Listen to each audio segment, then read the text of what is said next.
ప్రపంచ రాజకీయాలు వేగంగా మారుతున్న ఈ కాలంలో యుద్ధాల నీడలో కూడా అవకాశాలను వెతకగల నాయకత్వమే భవిష్యత్తును నిర్మిస్తుంది. ఇప్పుడు అలాంటి ఒక వ్యూహాత్మక అడుగు ఆంధ్రప్రదేశ్ తరపున ప్రపంచ దృష్టిని ఆకర్షిస్తోంది. రష్యాలో జరగనున్న ప్రతిష్టాత్మక Saint Petersburg international economic forum SPIEF 2026 లో పాల్గొనడానికి ఆంధ్రప్రదేశ్ ఐటీ, విద్య, ఎలక్ట్రానిక్స్ శాఖల మంత్రి నారా లోకేష్ సిద్ధమవుతున్నారు.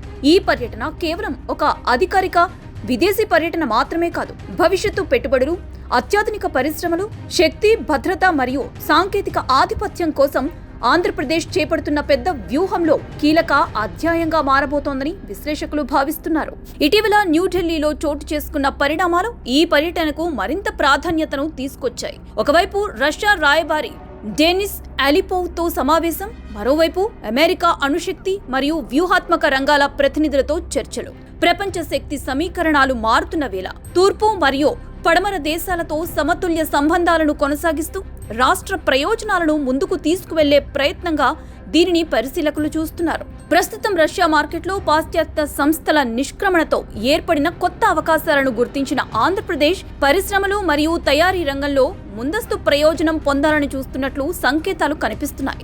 ఇతర రాష్ట్రాలు ఇంకా పరిశీలన దశలో ఉండగా ఏపీ మాత్రం వేగంగా అడుగులు వేస్తోందన్న అభిప్రాయం వ్యక్తమవుతోంది. ఈ పర్యటనలో ప్రధానంగా చర్చకు వచ్చే అంశాల్లో అణుశక్తి రంగం ఒకటి.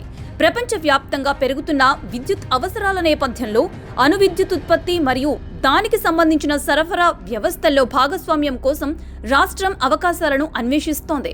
అణు రియాక్టర్లకు అవసరమైన ప్రత్యేక ఉక్కు, స్మాల్ మాడ్యులర్ రియాక్టర్ భాగాలు, హై ప్రెసిషన్ తయారీ రంగాల్లో పెట్టుబడులను ఆకర్షించడంపై దృష్టి సారించే అవకాశం ఉంది. ఇదే సమయంలో ఆర్టిఫిషియల్ ఇంటెలిజెన్స్ యుగంలో విద్యుత్ కీలక వరుసగా మారుతోంది.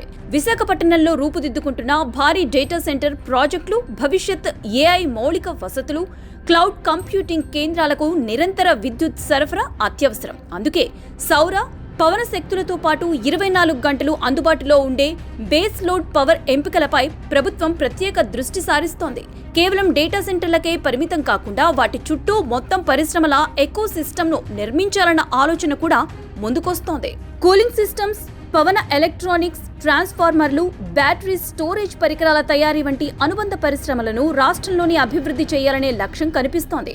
సాంకేతిక రంగంలో కూడా ఈ పర్యటనకు ప్రత్యేక ప్రాధాన్యత ఉంది. Cyber security, artificial intelligence, advanced computing వంటి రంగాల్లో రష్యాకి ఉన్న నైపుణ్యాన్ని ఆంధ్రప్రదేశ్ యువతకు అందుబాటులోకి తీసుకురావడం, ప్రముఖ విశ్వవిద్యాలయాలతో విద్యా భాగస్వామ్యాలను ఏర్పరచడం వంటి అవకాశాలు కూడా పరిశీలనలో ఉన్నట్లు తెలుస్తోంది. ఇది కేవలం ఒక పెట్టుబడుల పర్యటన కాదు, ఇది భవిష్యత్తు ఆర్థిక వ్యవస్థలో ఆంధ్రప్రదేశ్ స్థానాన్ని బలోపేతం చేసే ప్రయత్నం.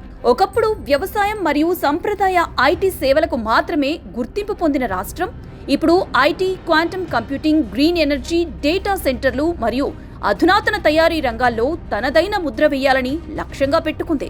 ప్రపంచ ఆర్థిక వ్యవస్థలో అవకాశాలు ఎప్పుడూ సాహసోపేత నిర్ణయాల వెనకే ఉంటాయి. ఆంధ్రప్రదేశ్ చేపడుతున్న ఈ వ్యూహాత్మక అడుగులు క్షేత్రస్థాయిలో ఫలిస్తే రాబోయే దశాబ్దంలో గ్లోబల్ టెక్నాలజీ మరియు పారిశ్రామిక పటంలో రాష్ట్రం మరింత ప్రముఖ స్థానాన్ని సంపాదించే అవకాశం ఉందని విశ్లేషకులు అంచనా వేస్తున్నారు. అయితే ఈ ప్రయాణం ఎంతవరకు విజయవంతమవుతుంది?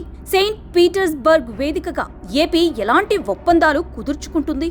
రాష్ట్ర భవిష్యత్తు అభివృద్ధి కథలో ఈ పర్యటన ఎంత కీలక మలుపవుతుంది? దానికి సమాధానం రాబోయే రోజుల్లో తెలుస్తుంది.